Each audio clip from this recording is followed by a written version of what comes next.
Эрхэм хүндэс сонсогчдынхаа үзэгчдийнхээ амрыг ирье.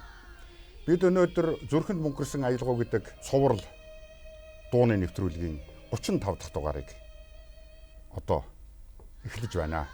Дуучин ая зохиогч, дуу зохиогч. Энэ 35 нэвтрүүлэгт анхудаа орж байгаа. Энэ бол алдарт дуучин Солин Цоодол хэмээх энэ агуу дуучин хүний дууны бүтээлүүдээс орж байгаа юм. Энүүгээрээ бол үнэхээр энэ нэвтрүүлэг их сонирхолтой байна гэж би бол хувьд бодож байгаа юм. Дуучин дууны хөгжмийн зохиолчд бол ер нь лавраг дуу хийд юм байна тийм ээ. Тий. Одоо жишээлбэл манай шин цагийн хөгжмийн суурийг тавьсан дугарж байгаа одоо хөрчин хүү эдэр жинчин Баян Монгол одоо юу вэ? Дуучин хүн шүү дээ. Тий. Дойдорж байгаа дуунууд. Тий. Гайхамшигтай. Дуучин, Норсон жугаан гайхамшигтай дуунууд. Насан буянгийн дуучин гайхамшигтай дуунууд. Дөнгөж 2 жилийн мөнөө бурхан болсон Чулуун хүүгийн. Тий. Хичнээн 100 дуу байдаг. Гайхамшигтай сайхан дуунууд. Одоо ингээд ардын жүжигчин манай инк тайвны одоо Балжин голнол. Тий сайхан дуунууд. Бид нар бол дууг бодож хийдэг. Тэд нар бол ерөөсөн ургаж хийдэг тийм юм байна л да. Тийм учраас тэдний дуунууд бол үнэхээр их хүчтэй байдаг юм байна. Бид сая соёл урлагийн их сургуулийн мөнх жаргал гэдэг багш одоо удирдах хийсэн Монгол нутгийн үсгэлэн гэдэг цаадлогын гайхамшигтай дууг соёл урлагийн их сургуулийн цөөхөл дуучид дуулахыг сонсож эхэлж байна шүү дээ. Тэгэхээр энэ дуугаар бид нар эхлэх байх л да тийм ээ. Эхний дуу бол Монгол нутгийн үсгэлэн гэдэг юм сайхан бүтээл байгаа. За энэ Монгол нутгийн үсгэлийн дууны маань шүлгийг 1964 онд Ардын уран зохиолч Шагдрын Дулмаагүй одоо бичиж нэг өдрийн дотор энэ цоодлогоо хөгжим битсэн гэсэн тийм одоо түүх байд юм. За. Нор бонцод ардын жүжигчин бол ер нь зохиолын дуу гэхүү.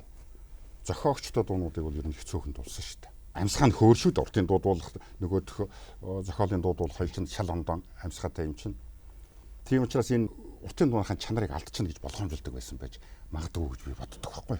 Нөгөө талаар хэр варгийн дууг би дуулж гээ гэж хэлэхгүй байх л та. Нор бонцгүй. Тийм том төвшний одоо дуучин хүн чинь та нэг дуулаад өгөөч гэхдээ зэрэг дуулаад өгөө гэхгүй байх л да. Тэр цөөхөн дуу нор бонцдгоо дуулсан нь бол намайг энэ дуу илэрхийлж чадах юм байна. Миний төвшний хүн бол энийг дуулах дуу юм уу юм байна гэж л сонголт хийн. Хөгжмийн зохиолчид бэргэн мэдээж. Нэг юм хийчихэл Норов Бансдуугаар дуулуулна гэд очно гэдэг ч одоо хэцүү үстэй чи. Тэр том дуучны чинь. Одоо бид нар одоо залуу байхдаа Адар сүрэнгээр дуу дуулуулахын тулд чинь зүгээр хөлс гардаг байлаа шүү дээ. Тийм учраас энэ 4 цагийн тал энэ Монгол нутгийн үсгэлэн гээд ерөөсөн яг сүүл төр гойлонгоо гэдэг юм уу. Ингэсгийгээл зохиолын дуу Норов Бансдуугаар дуусч. Тийм учраас Норов Бансдуугаан тэр уран илэрхийллийг ухааныг энэ Монгол нутгийн үсгэлэн гаргаж чаднаа гэж Норов Бансдуугаа бол мэдээд сонголт хийсэн байгаа. Тэгэхээр одоо Отгон жаргал дуулж байгаа юм байна. Отгон жаргалыг нэг сонсчихъя.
онд одоо Монгол нутгийн үсгэлэн гэдгийг цоодлогоо зохиосон ба шүү дээ. Тэгээ энэ шүлгийг ингээ харахаар аавын хүүгийн чадлыг атраар сорьсон нутаг, ажил хөдлөмөр хослож амьдрал бэлгсэн нутаг гэж байгаа байхгүй юу.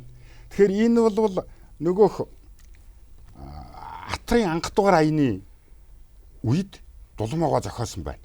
Дулмаага надад дуу хийгээд өгөөч гэх юм бол би одоо марш хийх гэдэг байхгүй юу. Цоодлогоо болвол атар газар эзэмшнэ гэсэн үг байна гэдэг бол зөвхөн харагдаж байгаа уул биш.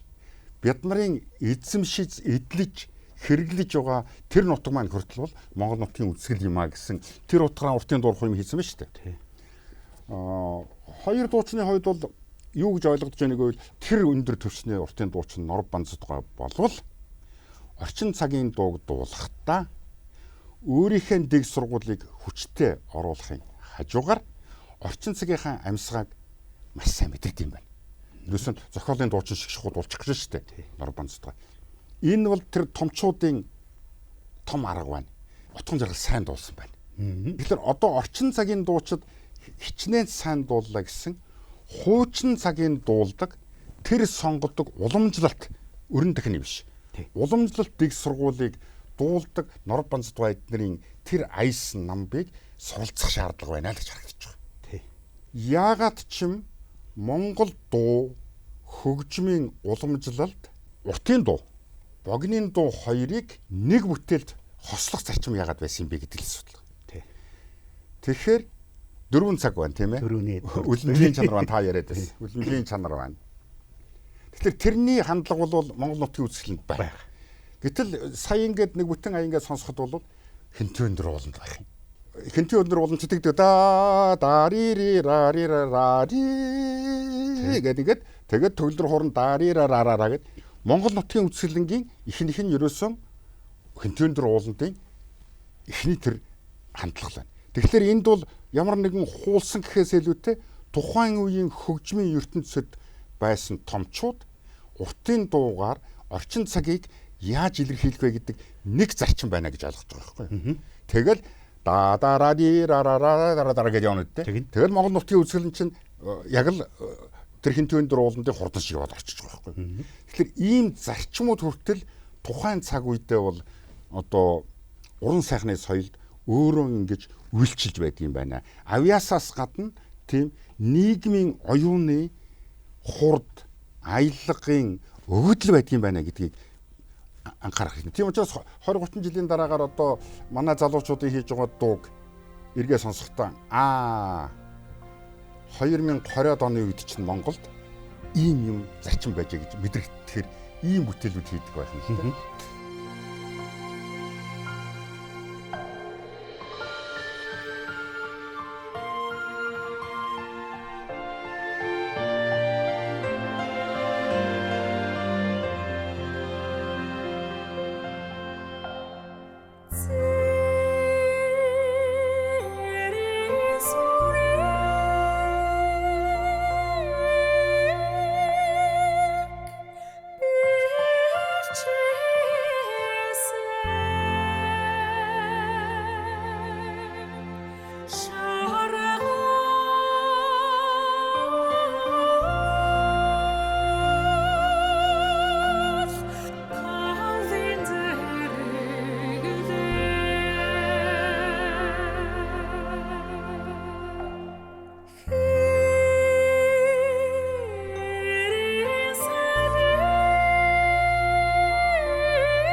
За тэгэхээр одоо бүгдээрээ Үлзий төвшин уул гэдэг энэ сайхан бүтээлийг сонсъё. Цуудлага болохоор өөрөө 1927 онд Өвөрхангай аймгийн Зүүн Баян улаан суманд мэндэлсэн. Эцэг нь бас хэлмэгдэж тааж хүн хэлмэгдсэн залуу хүүхэд цагтаа одоо өнчирсэн маршалж ховлсон нутагт чөлөө очиж сонсоод их сайхан дуучин болох юм байна гэж авчирсан ч гэдэг их том түүхтэй юм байна. 1992 онд Монгол Улсын их сургуулийн урлаг судлалын танхимыг байгуулахад тэнд одоо багшилж ирсэн цоодлого. За тэндээс олон шавнар байсан. Тэндээс гадна бас өмнө хувааринч хүртэл одоо ингэж одоо шавилж тэр өөрийнх нь өвийг залгамжилж авч исэн юм бүтээнд дуучид байсны нэг нь бол энэ Үлзий төвшин уул гэдэг энэ дууг дуулсан Монгол Улсын хавьяач хүчигч Баттөмөр. Хуучин одоо Ленинград, Петроградын хөгжмийн их сургуулийг хөгжмийн зохиолч, хөгжим судлагчийн мэргэжлийг төгссөн. Борис Смирнов гэдэг нь шүү дээ. Одоо учиртай гурван толгойг бичих ерөнхий ажлыг зохион байгуулсан. 40-од оны ихэнх үед манайд ирж ажиллаж байсан юм. Түүний Монгол ардын хөгжим гэж бүтээл. Тэнд Монгол ардын уртын дуунуудыг хэн гэдэг ямар дуучдаас нотлож авсан бэ гэдэг тэмдэглэсэн байгаа байхгүй юу. Смирновгаа бол дугарж байгаатай ер нь баг уулзч чадаагүй юм болов. Дугарж байгаагаас ер нь их дуу аваагүй юм байна лээ. Гол нь дорж даваг соодлого хоёроос бичиж авал гэдэг байхгүй юу.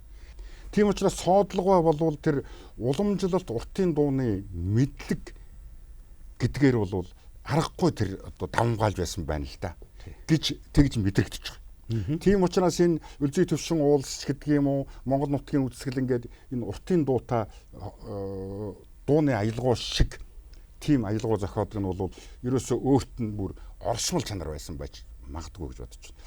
Ер нь бол Баттөмөр их цөөхөн дуулсан шүү дээ. Зохиолын дуу бол радиод Баттөмөр бараг бичүүлсэн юм бол бараг байхгүй. Тэгэл дорж тавахгүй цоодлогоон дараагаар өвгийн шуу Эрдэнэ засгийн унаг хоёр юм бол зохиогчийн төвшөнд хүртэл одоо дуулсан дуучин шүү дээ. Манай Баттөмөр. Тэгэхээр энэ үеийнхний чинь уртын дуучид бол эрс ялгаатай л да. Жишээлбэл одоо юу гэдэг чинь хиний Базар Батын уртын сайхан хөрнийг бол одоо хинч барахааргүй байхгүй юу. Тийм амьсгаагаар дуулна гэж бол ямар ч арга байхгүй. Эсвэл төвшин жаргалын эртний сайхан нэг бол хамаагүй төвшин жаргал шиг дуулчих болохгүй байхгүй юу. Эсвэл Чимэцэгийн магнай түргэн ч гэдэг юм уу. Нэргүүгийн инк мэндийн баяж гэдэг юм уу. Тэнд чинь 3 шунгай. Тэгэхээр эдгээр чинь ингээд гараад ирд юм байл. Тийм учраас тэр өвгөн шувуу дуртмалтай холбоотой уртын дуучин гэдэг бол том байх гэдэг байхгүй. Тийм учраас тухайн үедээ бол Баттөмөр их том дуучин байж л дээ. Энийг мэдээ цоодлогоо мэдэрч энэ дууг бичүүлсэн байтаараа.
Баян жаргал гэдэг залуу аятайхан дуулчлаа шүү дээ тийм ээ.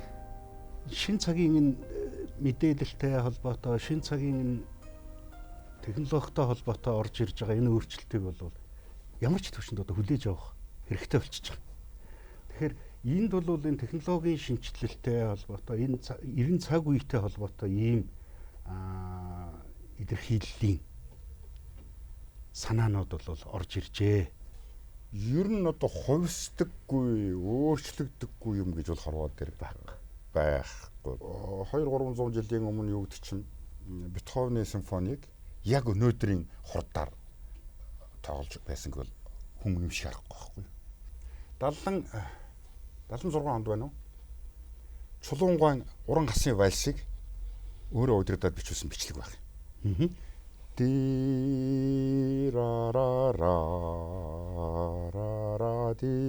юм бичлэг. 2000-аад оны үед Бүтэн баярын бичүүлсэн бичлэг. Ди-ра-ра-ра-ра-ра гэж 2 дахин хурдан тэгээ хүчтэй багт. Уран хасын вальс өөрчлөгдөөгүй. Бүтэн баяр чулуун багшаас муу удирдаагүй. Тэгээ 2 өөр багт байхгүй. Тэгэхээр уртын дууч ялгаа байхгүй. 18 дугаар зуунд ингэж дуулж байсан. 19 дугаар зуунд яг тэгж дуулах ёстой гэж тулахгүй байхгүй. Тийм учраас нэгэн технологийн ийм салхи авчихсан ийм нөхцөлд бол одоо баян жаргалыг ч юм уу хөгжим найруулж байгаа яг хуучнаа барьсангүй их арга байхгүй. Хуучнаа барих юм бол бүр унана. Бас тэгж ярих юм бол. Яг хуучнаар Баттөмөр шиг л байна шүү дээ. Гэж хэлнэ үстэй. Тийм учраас Баттөмрөөс өөр байх нь өнөөдөр өөр хүн байх нь шин болж хурчин шүү дээ. Тэгжил бид нар уран бүтээлд хандаж ингэж сурцгаамаар байгаа юм.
бүтээний дуу зохиодог тийм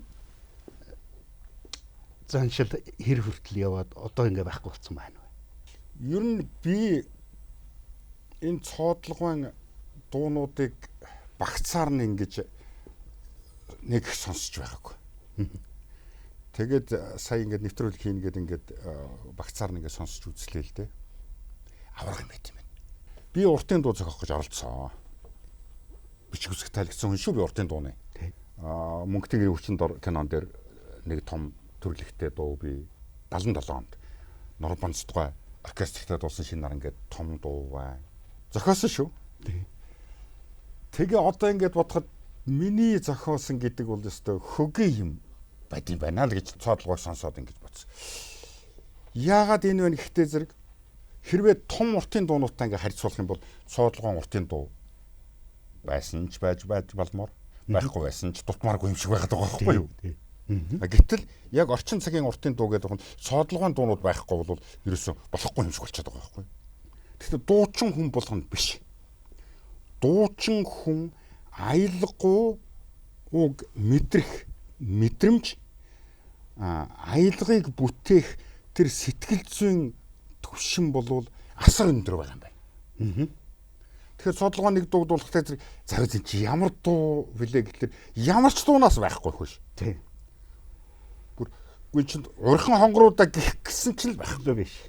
Тэгсэн мөрчөл урхан хонгороос дутах юм байхгүй. Тэгэхээр яг 20 дугаар зуунд Монгол хүн уртын дуугаан уламжлалаар нь зохиох юм бол ерөөсөн цоодлогын энэ юуг л барилыг л барих юм байна. За дараагийн дуу бол Хүмүн хаан дуулж байгаа бол ийм бүтээл байна. Шүлгийг өөрөө бичээд аялгауг нь өөрөө хийгээд тэгээд өөрөө 59 онд дуулж радио төвчүүлсэн бичлэг. Тэгээд энэ дуу төрсөн нь бас тухайн товч бас дурдхан зүг байх гэж байна. 18 настай цэрэгт ирсэн армийн ансамблд дуучин нар ажиллаж байжгаад тухайн үед бол ээж нь хүүхдээ радиогоор дуулахыг сонсоод Хүмүн хаан дуулж явал гэдэг энэ олон өдөр одоо хүлээсэн хүлээлтийн хүүн ээжигээ би энэ муу байна гэхээр яаруу давчуу явж очиод тэгээд ээжтэйгээ бас уулзч чадаагүй ийм харамсалтай тийм юм зөөлөн тийм цаг үе энэ хүний сэтгэл зүрхнээс төрсөн ийм дуу энэ удаа бол цоодлогын өөрийн дуулсантай одоо харьцуулж сонсох маань бол үндэсний урлагийн их театрын уцал дуучин Бац цэцгэлээ.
Цоодлогын дуунуудаас хамгийн их дэлгэрсэн дуу нь бол ер нь магадгүй шаава төржээ гэж нэг богинохон дууви. Тий. Тэгээд энэ хүмүн хадуулсан байгаа л гэж. Манай нутагт бол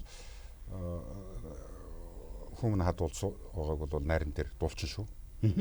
Уртын дуутай холиол дуулчин. Одоо манай ах хүү найран дээр их л дуулж байсан дууг уйлаад болдог, жоохон халчаал уйлаад дуулаад байдаг. Эхлээд бол тал нутгийн дуу гэж нэг нэртэй явж байсан юм аа. Ер нь энэ дуу бол цоодлогын яг дуучин хөгжмийн зохиолч хүний хувьд бол нэлээд тийм тодорхойлагч, өөрийг нь тодорхойлагч дуу байж магадгүй.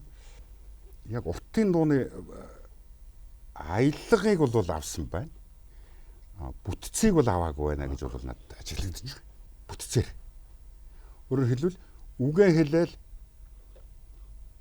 тэгэл бүтэн фраз ая явдаг шүү дээ. Бүтэн фраз ая уртын дуучин тийм юутай шүү дээ. Энд бол зохиолын дуу шиг үгнүүдийн тасалд дуулаад Үг бүхэн дээр нь ингээд тавьж тасалд дуулаад байгаа байхгүй юу. Тийм учраас энэ хүмүн хадуулцуугаа бол гэдэг бол уртын дуу, орчин цагийн зохиолын дуу хоёрын тийм дундыг барьсан дуу юм байна гэж ингэж ойлгодог. магадгүй одоо уртын дуучин хүнээс төрсөн зохиолын нийтийн дуу гэх юм уу тийм ээ. Тийм. Тэгэл одоо дээр үд чинь юу шүү дээ, гандан уулын цэцэгч гэдэг юм уу, дөрвөн уулч гэдэг юм уу? Бараг 4 настай халиунч гэл тэр 4 настай халиунч гэдэг юм уу? явах. Эднэрий чинь уртын дуучид нь уртын дууд шиг дуулцдаг. Богины дуучид нь богины дуу шиг дуулцдаг. Одоохондоо гандан уулын цэцэг гэдэг чинь гаханда хаана гэх нэг дуулахад гаханда гэх ингээд уртын дуу шиг ингээд дуулаа явчихдаг. Тэгэхээр энэ дуулах уламжлалыг бол хоёр хувилбарыг бол хоёуланг нь багтаасан байна гэж. Өөрөөр хэлбэл богины дуу шиг юм шиг, уртын дуу шиг юм шиг. Цэцэглэн дуулсан байна. Ер нь дутуу дуулсан байна. Сэтгэлийн хувьд бол дутуу дуулсан байна. Донжин бол орчин цагийн дуу дуулдаг, тэр донжинд оруулсан байна. Тэгэхээр энийг үгүйсэх арга байхгүй. 59 онд өвчүүлсэн гэв тийм ээ. 59 оны харан дуул гэж болохгүй шүү дээ. Тийм учраас одоо 2023 оны харан дуулаа шүү дээ. Тэгэхээр бид нар цэцгэлэнг юу гэж хүлээж авах ёстой гэхдээ зэрэг ер нь орчин цагийн дуучид хуучин дуунуудыг хүлээж авахдаа өөрийнхөө ертөнцөөр бас ингэж гаргаж болох юм байна гэж л хүлээж авах хэрэгтэй болоод тэрнээс сайн муугийн тухайн ч ярих их зовлонтой болчихж байна л да тийм ээ. Тэгээ энэ сайхан дууг одоо цэцгэлэнгийн дууснаар сонсох хэрэгтэй.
Цоод гэдэг дуучин хүний тухай бид нар бас ганц нэг санаа хэлмээр байгаа юм л да. Ер нь бол тийм 20 дугаар зууны ганц орж таагүй ахлана.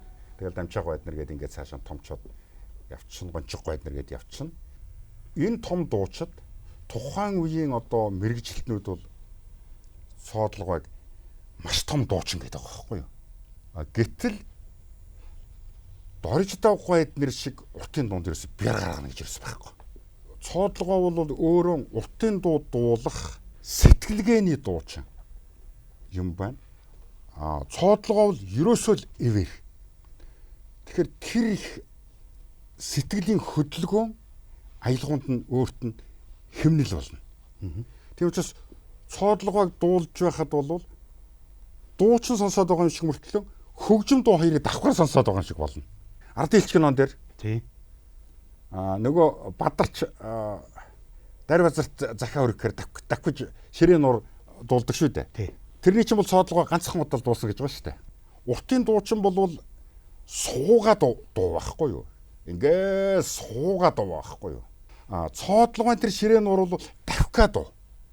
Ардын элч тэр ингээ дуулахтай зэрэг нэр морин дээр дуулахтал ингээ Тэр хүн л дуулаад байгаа юм шиг л мэд. яг тэр давхиж бахан дуулж байгаа шиг байгаа. Бүр ингээ донцлоод байна.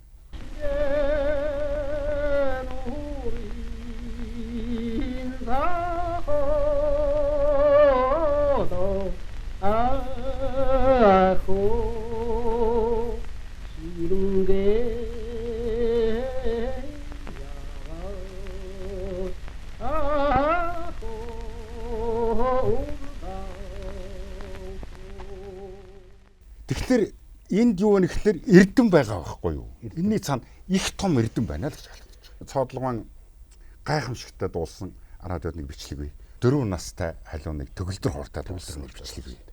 Тэр чинь бараг 10 хэдэн бадагт дуулдаг билүү. Тэр бол зүгээр л дуур байхгүй юу?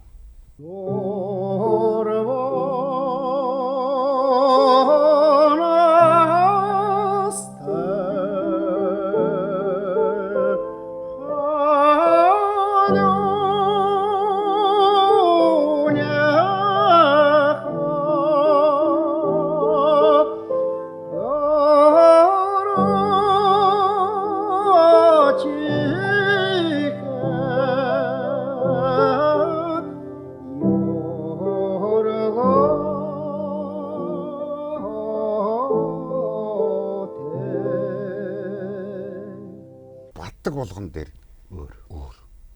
Гэхдээ өөрчлөгдөхгүй тэгсэн мөртлөө өөр. Өөрөөр хэлбэл тэр эрдэм гаргадаг. Тийм учраас энэ 20 дугаар зууны өөрийнхөө үеийн дууч дотор бол хамгийн их эрдэмтэй Бадаргаа ярьдаг гэсэн. Цоодлах гэдэг нь шүү дээ. Бадаргаа цоодлах гэдэг. Өөрөө 26 онд төрчөөд 27 онд төрсэн хүнээ цоодлах гэдэг. Их сонио. Бидний хэрэл Бадаргаа бахан дууны тухай ярина. Тэгэхээр цоодлого чи битгий тийм юм яриад энэ чинь юм тийм бид нам цогч. Бадаргаа. Тэгээ ер дуурч чадахгүй. Тэгэл үргэлж цоодлах. Тэгэл нэг дуу муун дээр твдэхлээрээ ч юм уу нэг нуглаан дээр ингээд твдэгдэг энэ зэрэг л надад Бадаргаа хэл. Цоодлах хаслаас. Цоодлах нь. Тийм учраас энэ ийм эрдэмтдээ хүн ингэж дуу зохиож өгнө гэдэг бол үнэхээр гайхамшигтай зүйл юм. За манай дараагийн дуу Шажин Батхуан шүлгээр бичсэн. Цоодлого маань Алтан нар гэдэг. За мөнгө уртын дуу. Уртын дуу шиг хийсэн. Ийм бүтээл байна. 72 онд Цоодлого Дундгой аймгийн соёлын ордонд багшаар очсон үедээ одоо зохиогоод тухайн үедээ мөн аймгийн соёлын ордны дуучин Манлын Төмөр бат гэдэг хүнд зааж дуулуулсан. Ийм бүтээл. Төмөр Батхуйн тухай бас тодруулж хэлэхдээ бол удамтай юм лээ. Тийм үү. Тий. Энэ манай говьяч өчгчин Чулуун цэцэг багшийн ээжийнх нь төрсөн дүү. За. Мөн энэ дашрамд бас хэлэхдээ өнөөдөр хүртэл үйл ажиллагаагаа аваа явж байгаа Өөнөгээд хамтлах чуулга байна. Энэ өн чуулгын дуучин Нанжид сүрэн, Дулам сүрэн, Болормаа гээд 3 дуучин 3 өөр насны ийм дуучид. Бас энэ дууг одоо дуулж байсан. Сайхан нэртэй юм тийм. Алтан нар. Тийм.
Ер нь бол энэ нарны тухай дуу нараа бүүэлдэг ард түмэн монголчуудаас өөр байдгүй ч гэдэг юм уу.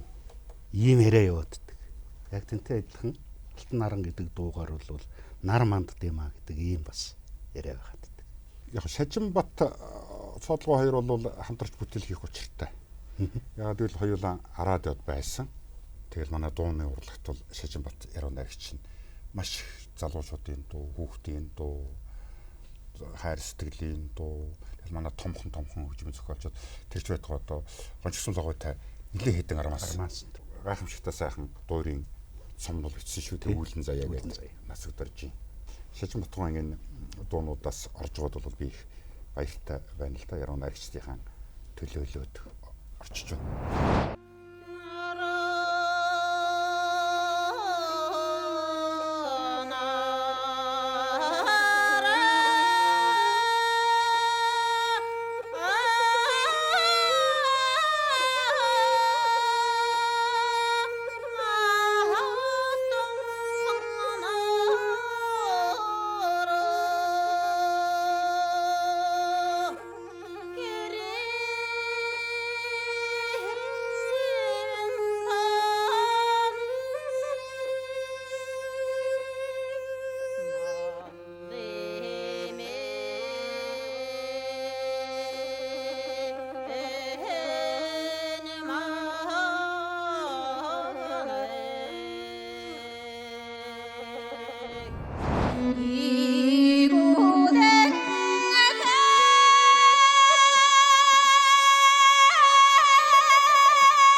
энэ Төмөр Бат гэдэг хүний чинь бол би ерөнхийдөө мэдэхгүй юм байна шүү. Анхудаа сонсож байна. Тухайн үедээ Төмөр Бат гэдэг нь хинч бай дуулаад радиод бичүүлээд энэ Алтан нар гэдэг дуу ингээд үлдсэн одоо их гавьяатай хэрэг байна. Хуучин дуулсан дуучин, шин дуулсан дуучин харьцуулаад үзэхдээ дандаа нэг бараг л жоохон дутуу байна да. Арайч хүрсэнгүй дээ, банзарчд хүрсэнгүй дээ, зангадад хүрсэнгүй дээ, тийм ээ? Тий. Гэмээрч юм шиг гэж бодогддог. Гэхдээ ийм юмыг бол хүрсэн хүрээгүй тухайн асуудал бол манай нэвтрүүлгийн зорилго биш байхгүй юу? Тий. Бид нар заавал банзарчаас илүү дуулсан нэг л авчирч тавих ёстой биш. Тий. Нэвтрүүлэг маань ямар учиртай юм бэ гэхдээ зэрэг дуунууд тухайн нийгэм, соёлын, сэтгэл зүйн бүхий л хүрээнд дуунууд төрд юм байна. Тэр нь өөрөө нийгэмтэйгэн, соёлтойгоо, хүнтэйгэн холбоотой байдаг юм байна. Тийм үед тэр тухайн үед авиаснууд энэ дууг дуулаад ингээд үлдээд юм байна. Тэгэхээр дараачийн үеийнх нь бол энээсээ үр шим авдаг юм байна. Энэ үр шимэн аваад өөрсдийн энэ дуунуудаар дамжуулаад илэрхийлдэг юм байна. А сонсогчд бол нэрээ тийм сайхан дуу байсан л да. Эсвэл хүмүн ийм сайхан дуучин байсан гэж хүүхдтэй байсан юм аа. Нор банзад гэж. Миний хөө мэдэхгүй дээ хардаа. Одоо ийм хөөрхөн дуу дуулж байна шүү. Тэгээд ингээд дууны нийгэмд бид нар ингээд нэг ганц цаг ингээд оршихол өстой болохоос биш. Сайн муугийн тухайс бол биш байхгүй юу? Уралдаан биш. Уралдаан биш. Энэ огт биш.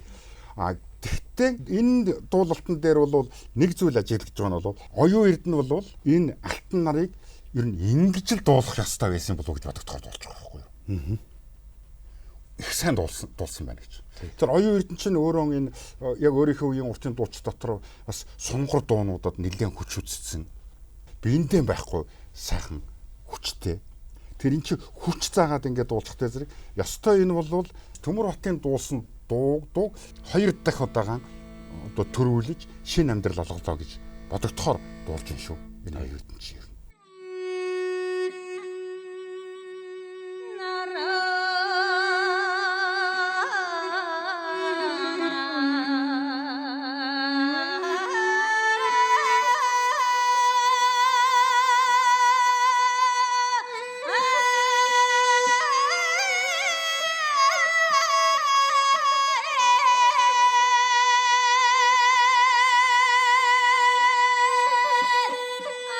Alta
За дараагийн дуу.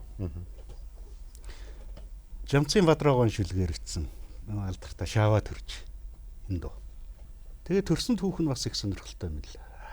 Хоёулаа хандаа зориулж нэг нь болохоор Бадарч докторт нөхөн Сэрнэт Мүдгад зориулаад 5 минутын дотор одоо 7 хоногийн 5 өдөр нь хоёулаа хамт байд юм чинь 5 минутын дотор хандаа бүтээл хийнэ гэд ингэж И5 үзүүлж ийсээр бүтээл гэж ингэж тэмдэглэгдсэн байна. 71 онд ч нөгөө хин чин цуудлууч дасторж багштай ардын дуу хөгжмийн суув ихнүүд гэж ном хийсэн шүү дээ. Энэ бол ер нь одоо Повронгоо, Дугаржуугаа, Лувсан Балдангоо гэдэг одоо том дуучдын намтрыг тийш том хөгжимчд Иштулан багш Иштулан Төмөргөөч эднэрийг ер нь шин цагт үлдээсэн хамгийн чухал ном шүү. Хамгийн чухал ном. Тэгээ одоо энэ номноос чи ер нь иш татахгүйгээр манад одоо магистр доктор уламжлалт хөгжмийн талаар ер нь байна уу? Байхгүй шүү дээ. Тэгэхээр тэр ийм үнэтэй зүйлүүдийг бол хийсэн. Тэгээд тэр түмэн нэг чуулгыг байгуулах, бий болгох, эртний сайхныг бий болгох гээд цаадлага асар их юм хийсэн байж. Хөдөө аймагуудын театруудад цэргийн дуужийн чуулгад дуу зохиож, дуучин байж, багшилж, Бадраагаа 40-од онд одоо их сургууль төгсөөд судалгаа хийж, дууны өв бичиж орчуулах гэж тэгээд л одоо 90 он хүрэхэд энэ хоёр нөгөөх гавьяат биш байсан шүү дээ. Альва нэг юм чинь нэг жишэлт гэж байна үстэй. Тэр гавьяат байхад энэ гэж бас нэг юм бодно үстэй. Тэр хоёр гавьяат биш байна гэдэг бол 90-ад онд бол их гачин үзэгдэл байхгүй юу? Тэгээд яг сүүлд их оронтой гавьяат энэ болж ирсэн л да. Тэгээд тэр хоёр бол их хамтарч сайхан ажилласан. Зөвхөн одоо та бидгээр шаваа тэрж гэдэг дуу сонсох гэдэг шаваа гэдэг маань юу гэсэн үг юм бэ гэдэг мэдэж байна уу? Явж. Тэгээ шаваа гэдэг маань одоо гоё ганган урамтай үнэхээр сэтгэл татам гэсэн үг байх л да тийм одоо бол би тайлж чадахгүй. Ер нь Бадраагийн шүлэг одоо хэцүү. 100 наслаач залуужим сайхан чимэнхөө зуурдын садаа хагцаашгүй даамаа үннээх өгч үнэннээх. Яаж ингэж үүлэнд цороом дүүхэлцсэн саарл морминхөө. Үүрийн жингээр үүсэнхэн сойлгоон авчаахоо. Амаргуугаа мордох нь шүү дээ. Мордох. Энэ бол үнэхээр одоо бүр яаж хийхлээр юм бэ? Одоо ингээд үзэгчтэйгэн хорсон гэд дууснаар Отгон зул. Үндэсний урлагийн их театр. Үндэсний урлагийн их театр. Энэ хоёрыг харьцуулж сонсноо хэдүүлээ тийм ээ.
Соодлогын хувьд бол шаваа тэрж үнэхээр тэр хоёр хөөрсөндөө хийсэн баг. Соодлогоо хийх хэрэггүй дуу байхгүй юу уулна. Соодлогоо та хамаатай дуу шүү байхгүй аялгоо.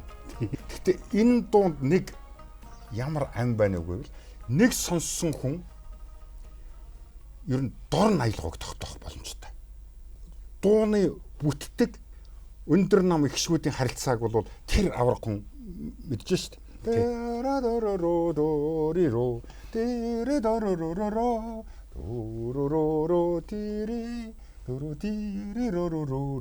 Юусэн бүр ямар ч байхгүй. Тий. Гэхдээ одоо ертөнцийн төгс юм гэж байдгүй юм гэсэн. Би бол цоодлогоон одоо энэ аялгуунуудыг бол тэр төгс рүү их төгсөн гэж бодоод байгаа байхгүй. Тэр биднийг бол яг дуулаа ч юм уу дуучин ухаанаараа бол бидний сайхан дуу байж болно. Тэр хад явсан гэж одоо сайхан Монголын тал нутаг сайхан. Гэхдээ бид нар яг цоодлого шиг тэр дуучны гүн юм руу орч чадсан уу? Өөрөөр хэлбэл би шаваа төржээг бол ямар цохтой хүн дуулна гэж бодоод байгаа. Дуулна.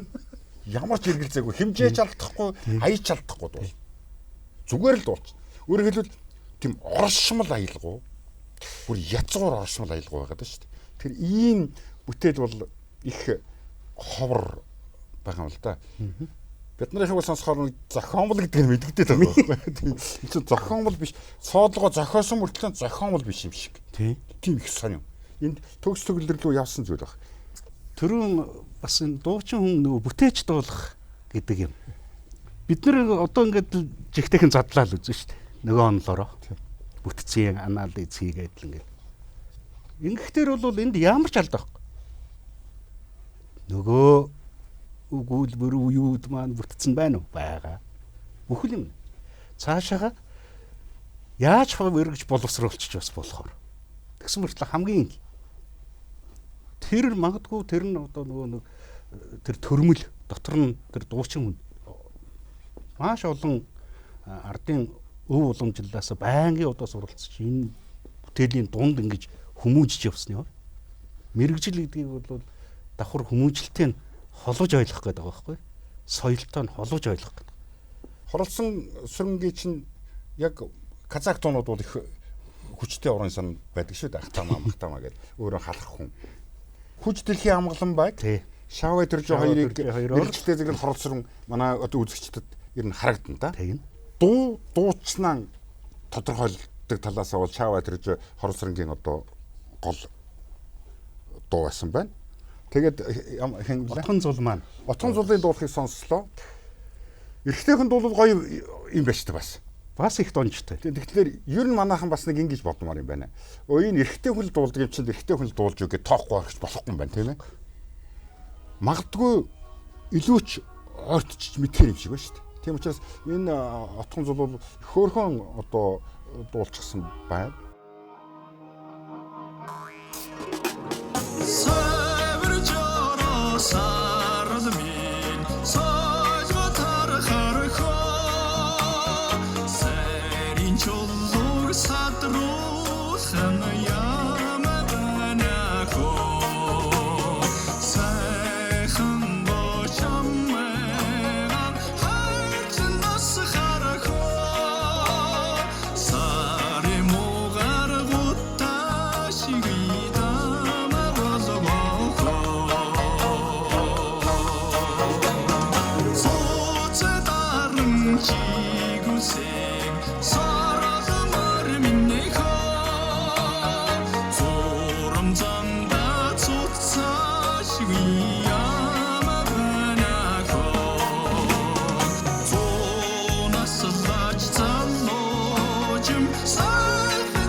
цоодлогоо бол өнчин цагаан ботхоор бараг ингэж овгуулж төсөөлөд байдаг. Өөрөөр хэлбэл өнчин цагаан ботхын цоодлого гэж. Магадгүй энэ Чоолсонгой бүтээлийг сонсчод бүр өөрийн биеэр бичиг хийж тушаалд гаргаж ирсэн ч гэдэг юм уу, ийм яриа байгаад байдаг. Энэ дууг бас дуулдах нь бас их учиртай юм байна л. Содном гэдэг нэртэй тайжийн хүүхэд байгаа. Аав нь лимэгдээд аваас одоо өнчөө хоцорсон учраас энэ өнчин цагаан ботх гэдэг дуунд энэний хүү их дуртай юм а гэж ээж нь хүртэл дурсамж үлдээсэн байдгийг юм л. Бас нэг сонирхолтой түүх гэх юм бол энэ тухайн үе дээр мелоди гэдэг энэ Орсын зөвлөлтийн пианоны лейбл тийм ээ шошиг эндээс ингэж гаргахад янз бүрийн бүтээлүүд ингэж ороод нэг тал дээр хоёр юм уу нэг ингэж бүтээлүүд ингэж ороод юм.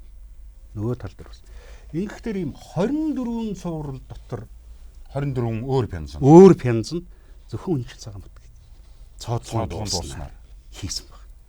Энд нэг ийм байна. Энэ өнчин цагаан ботх чинь өөрөө бол яг дуун уртвтар богино дуу шүү дээ.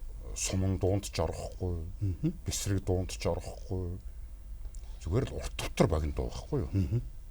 Цоодлогоо бол энийг яг одоо дуртамл шиг ч гэдэг юм уу, хэрлэнгийн барьяа шиг ч гэдэг юм уу тэгж томруулаг байгаа байхгүй юу? Зүгээр яг өөрийнх нь жазан дотор л тэр гортхон дотор л хийчихсэн байна. Энэ дуу. Цоодлогоо энийг дуулахдаа өөрөө мэдэрсэн үү? Эс мэдэрсэн үү? Бүү мэд. Ямар ч байсан уламжлалт уртын дууны аргаар дуулаагүй. Орчин цагийн зохиолын дуу дуулдаг аргаар дуулаагүй. Бас дуулаагүй. Тэрний дундуур нь хийсэн байгаа. Гин шайж байгаа юм шиг, улах гайж байгаа юм шиг, дуулах гайж байгаа юм шиг. Амьсгаа бүр амьсгаа авч явахдаа дуун гараач байгаа юм шиг. Гэсэн юм. Цаашаа авч байгаа амьсгаанд нь дуун давхар гараад байгаа юм шиг. Тийм сонин.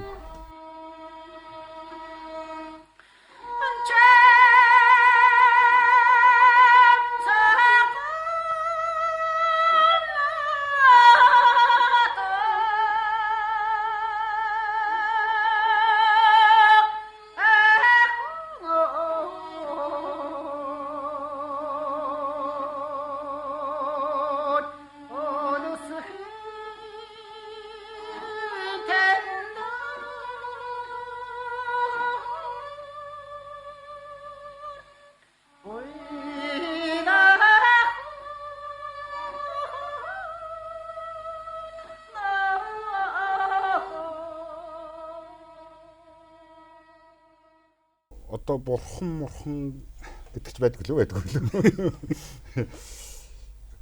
Цоодлогоо энэ дуулсан яг тэр дуулсан байдал бол өгөгдөл гэж би ухаардаг. Одоо дээрээс юм уу хаанаас юм өгөгдсөн өгөгдөл. Өөрөөр хэлбэл цоодлогоо ингэж дуулаагүй. Цоодлогоог ингэж дуулуулсан байна гэж ухаармаар.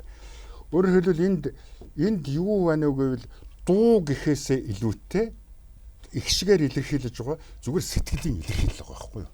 Тэр өнчирсэн одоо амьтны гиншлэл нэг сонсоход ингээд яг урлагийн бүтээл юм шиг мөртлөө нөгөө сонсоход бол Монгол хүний тэр өрөвч сэтгэлийн тэр охийг илэрхийлж байгаа язгуур илэрхийлэл бараг бурхны өгөгдөл илэрхийлэл гэж мэдрэгдэж байгаа. Тэгэхээр цоодлогоон дуусныг бол дуу гэхээсээ илүүтэй өөр үзэгдэл, өөр зүйл, өөр төвчний соёлын талын соёлын талын их том юм байна. Тэгэхээр энэ бол магадгүй энэ цоодлогоон дуулсан өнчин цагаан ботх бол ерөөсөн 100-д энийг эргэж сонсох. Монгол хүн өөрийгөө ухаарах яг сэтгэлийн гүнээс олж авах. Би хэн бэлээ? Амьдрал гэж юу юм? Мөнх ус гэж юу юм? Түүнийг монгол хүн яаж төсөөлдөг юм гэдгийг энийг ирээдүйд дуу бичдэг хүнж рок pop гэдэг хүн ч энэ цаадлогын энийг сонсож байж Монгол гэдэг хөгжмийн тэр гол судсыг барина. Энүүгээрээ бол энэ одоо зүгээр Занавазрын бурхныг үнэтэй л гэж юм тийм. Цаадлогын өнчин цагаан бодог бол нэг бурхамтай ер нь тун ойролцсон үнэтэй баг зүгээр Жанцсан нуруу одоо дуугаан Занавазрын баримлаас үнэтэй гэж хэлнэ гэдэг ч одоо гэрхэл байх та. Гэхдээ би нэг айхтар эргэлзэхгүй юм шүү. Энэ бол их үнэтэй үтэл. Үнчин цагаан ботхыг ингэж дуулах хүн хорвоо дээр дахиж гарахгүй. Гарах боломжтой.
Цаадлогыг одоо ингээд дуучны хувьд ингээд аваад зэрэг лувсан шаруугаан яван холонгийн шүлэг нэг алдартай алтан хоёыг бас дуу хийсэн шүү дээ.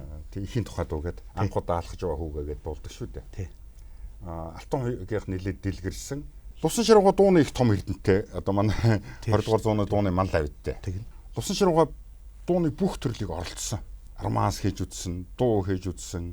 Нөгөө малчны уралдаан ингээд хоршил дуу хийж үзсэн.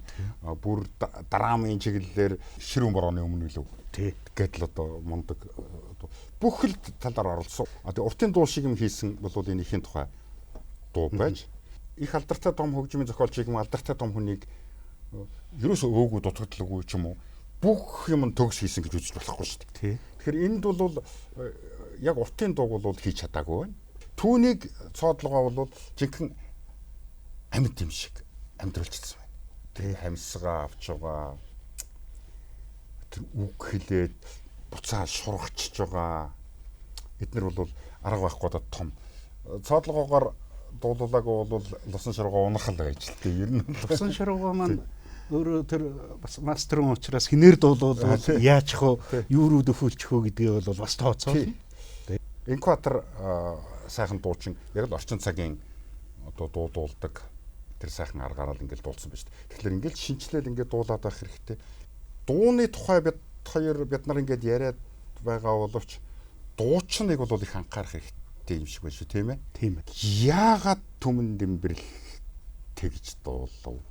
Тий. Гэдгийг бол тэр тодорхой 70 он өдөрлөө нь аваачж үзээд эргэж хараад тэгвэл өнөөдөр 70 он шиг биш 21-р зуунд яг түмэн дэмбэрэл шиг яаж дуулах вэ гэдэг ухаануудыг бол энэ дуучид өгөх юм байна, тийм ээ? Эндээсээ л олж явах өгөх юм байна.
이치게 비즈릴링 성황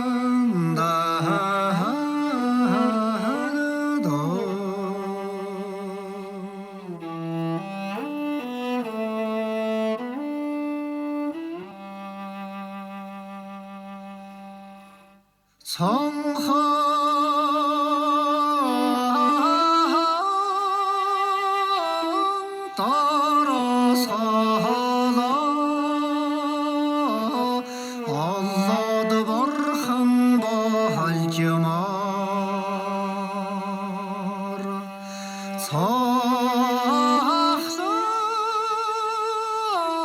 durende Niskig harada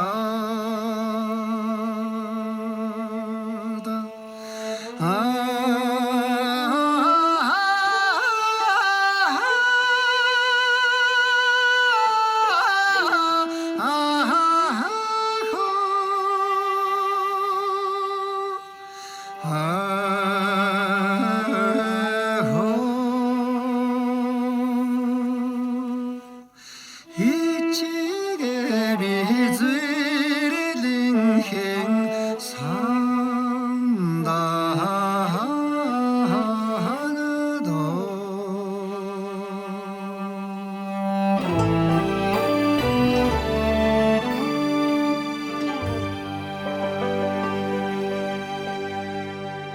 설명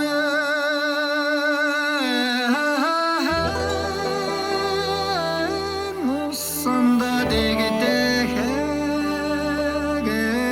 셀레제 소리게 했지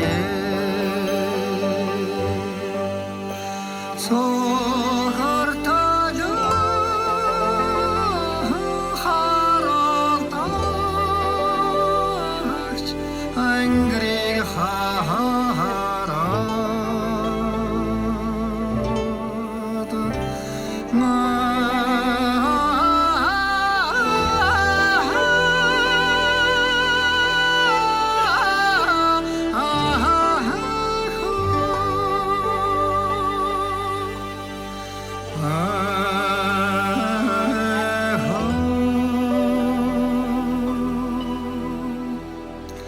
이치게 비즈릴링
이치게 비즈릴링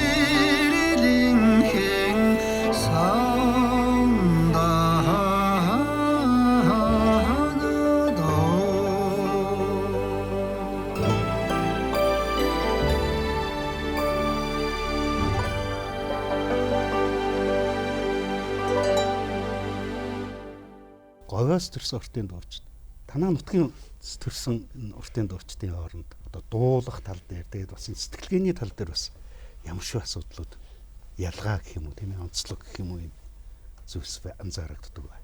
Өөрийн чинь асуулт гэсэн. Хангай маягийн одоо уртын дуучтай манай нутгийнхан болохтой зэрэг илүү тэлэлт хийж урт барихыг бодно. Ягаад гэвэл өөрөө багтаамж багтай учраас илүү цэлийлэх гэж шүү дээ эсрэгээр. Тийм ээ. Цэлийлэх гэж байна. Говийн дуучид болохтой зэрэг өөрөө багтаамж асар их өндөртэй учраас аль болохоор гөвгөр юм гаргах гэж ховинхээд тэг хомихтад чимэглээд ингээд тэгэхээр нөгөө боржгон аялгууч нь одоо ингээд гараад ирж байгаа шүү дээ. Тийм учраас энэ хангаа говийн дуучдын асуудал бол тэр орон зай мэдрэмжтэй холбоотой. Тийм учраас жишээлбэл говийнхны уртын дууны цохилго нь ойрхон хээ гэд ойрхон байхад хангайхан бол нэлээд бүдүүн хээ гэд жоохон бүдүүсээд ирэх томроод ирэх жишээ. Тэр энэ бол өөрөө тэр оршихуйтай одоо шууд холбоотой зүйл байна шүү дээ. Энэ сүндэр уул гэдэг энэ уртын дуу цодлогоо өөрөө зохиосон байгаа гэдэг үгтэй аятаад нэргөө төвшин жаргал хоёр ардын жүжигч дуулсан. Яагаад энэ дууг хийсэн тухай төвшин жаргалгаа бол багшаас асуусан. За. Сүндэр уулын билээр сүргээ бэлчээж явахдаа сүүж холын хөвөнд ээж минь сайландаа байгаадаа тэнгэрийн цагаан авдранда тэнхээ сорьсон ах минь гэж ээжигээ дуулчих. Дараа нь аав гэхгүй ах гэж дуулчихсан. Тэгэд энэ одоо ямар учиртай юм бэ гэсэн өөрийнх нь амьдралаас их үүдэлтэй содном тайж бол хэлмэгдүүлэлтээр одоо явчихсан. Ах нь аавыг оруулж үлдсэн байна гэж.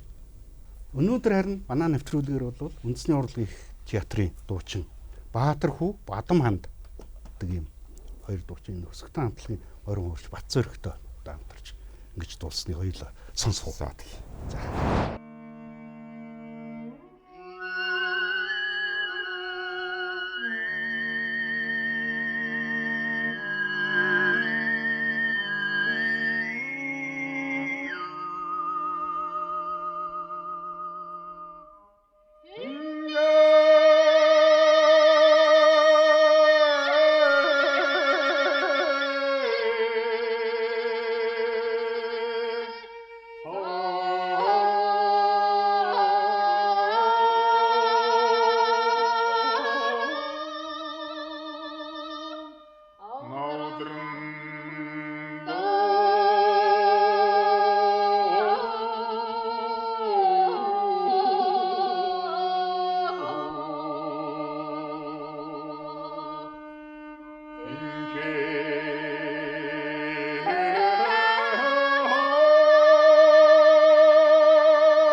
Нэргүй төвшин жаргал хоёр хөөмөйтэй бичлэг хэлсэн байна. 80-аад оны төгсгөл юм байна л гэж ойлгогдлоо шүү дээ, тийм ээ.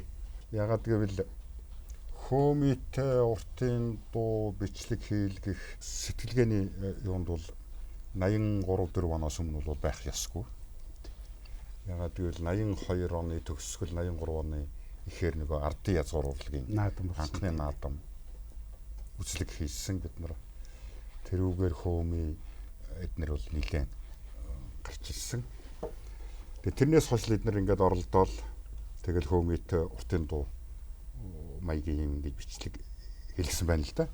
Тэргүү төсөн жаргал 2 бол тухайн үед сайхан дуулсан юм байна тий. Одоо шинээр Бат Зориг Баатар хөө Бадам ханд гэдэг нь дууч дуулсан байна шүү дээ. Энэ бас нэргүү ардын жүжигчин Төвшин Жаргал 2-ын Шавнар юм байна тийм ээ. Энэ найруулга хийсэн хүн бол нэлээд мэдрэмжтэй хүн байна. Тий. Цоодлогоон бусад дуунд огт байхгүй өөрөө халах хүн. Тий. Төв халах хүн. Огт дунд нэрээс ажиглагдаагүй тийм аялгауны урсгал энэ дунд бол байна.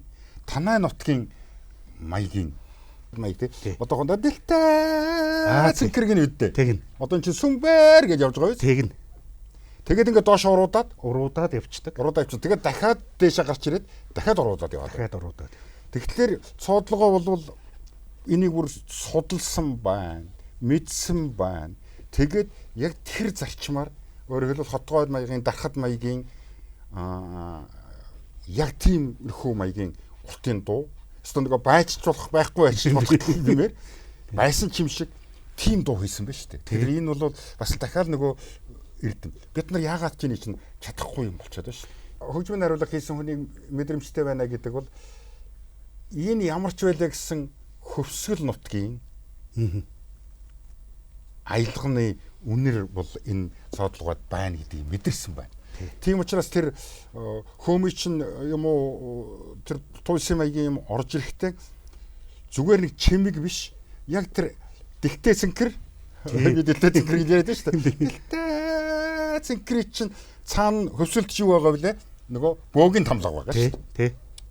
Энэ хоёр байж ижил хөвсгөлийн одоо нөгөө танай нутгийн жинхэнэ хөгжмийн чинь фактор нь бүрдэн.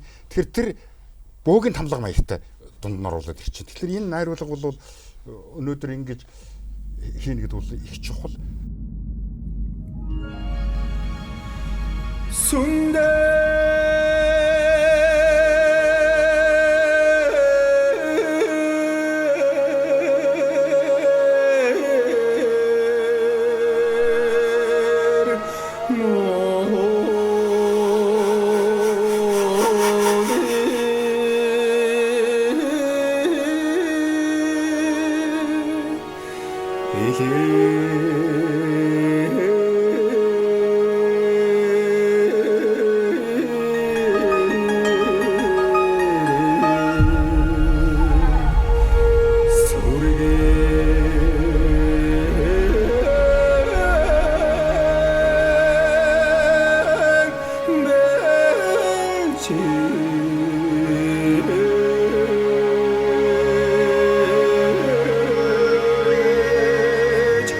야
найрагч Бишгийн цэдэнд орчин шүлэг соёлын цаадлын хөгжим Монгол аялагүй гэдэг нэртэй юм дуу. 69 онд чой болсон гот тоглодог. Дууч Амарва дуурийн. Тэ дуурийг дуулж бичүүлсэн. За энэ дууг бол өнөөдөр үндэсний урлагийн их театрын дуучин Баатар хөө дуулж байна.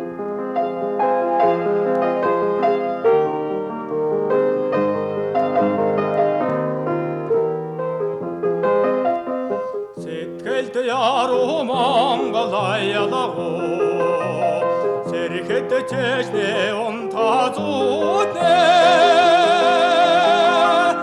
халлуцад халахтар хат номортэй хачаусан чихнэ уянгата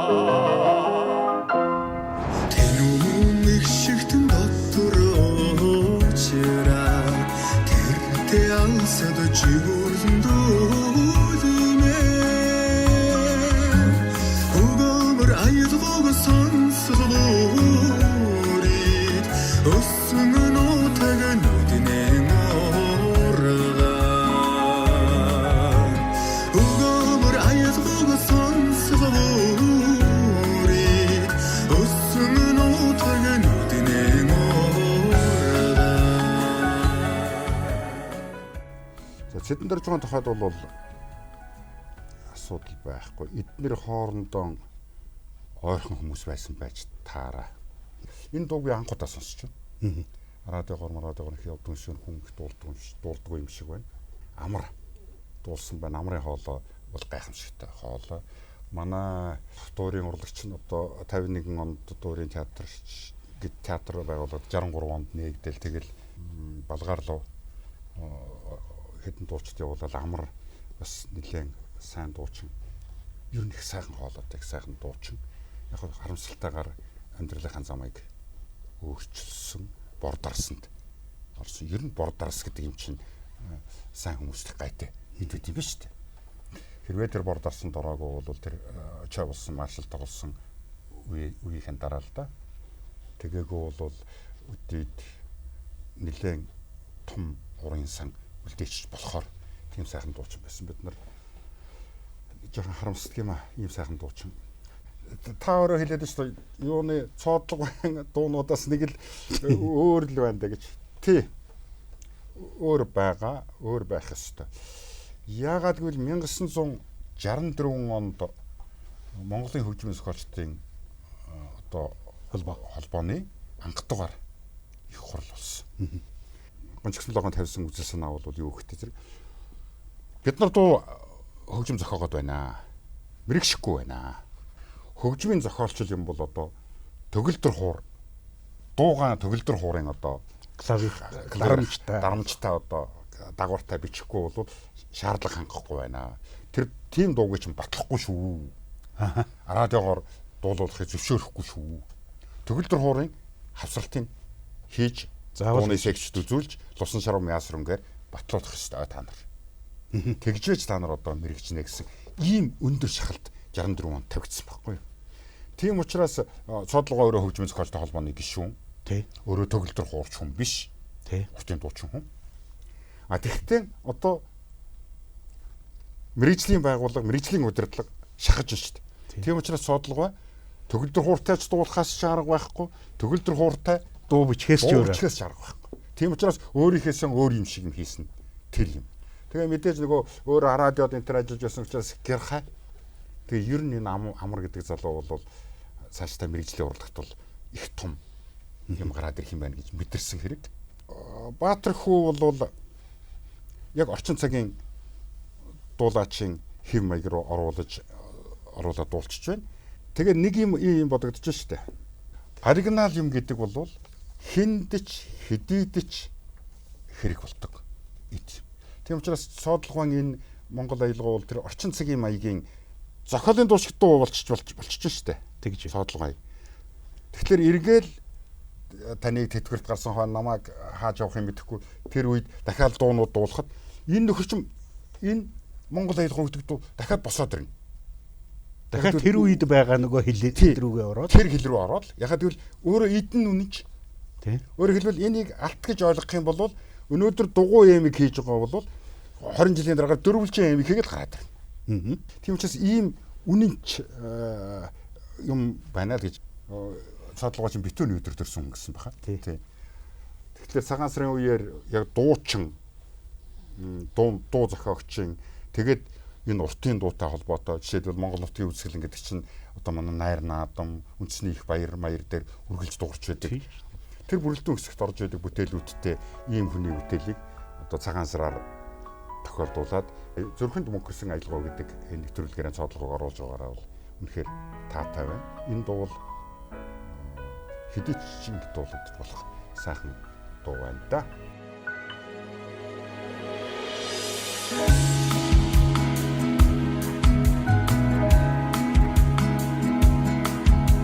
Сэтгэлд яруу Монгол аяалгаа сэрхэд цэжнэн онтход зүудинэ халууцхад халахад архад нөмөртэй хачасан чихнэн оянгата тэнүүн их шигтэн дотторочра тэртэ ансад чигүрэн дүүлнэ өгөөмөр аялгыг сонсголуурид өссөн нутаг нүднэн оргаа өгөөмөр аялгыг сонсголуурид өссөн нутаг нүднэн оргаа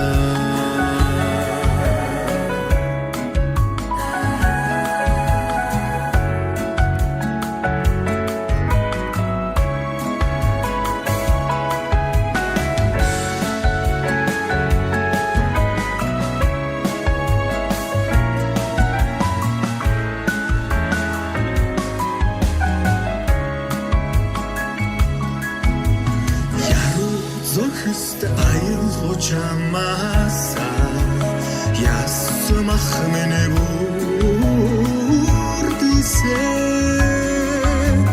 явах хоод сэтгэх аюуна язгуун дууны төндөө зоруулъя явах хоод сэтгэх аюуна язгуун зоруулъя сэтгэлд яруу Монгол аяалгаа сэрхэд цэжнэн онтход зүудинэ халууцхад халахад архад нөмөртэй хачсан чихнэн оянгата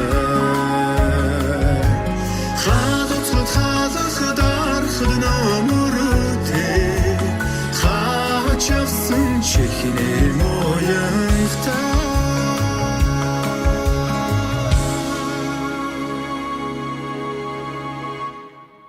Цаашдаа бол бид нар доёдорж гойч гэдэг юм уу тийм ээ дорсон жов гэдэг ингээд дуучин ая зохиогч нэгт ая зохиогч л гэдэг юм ая зохиогч одоо муухай нэр биш шүү дээ. Тийм шүү дээ.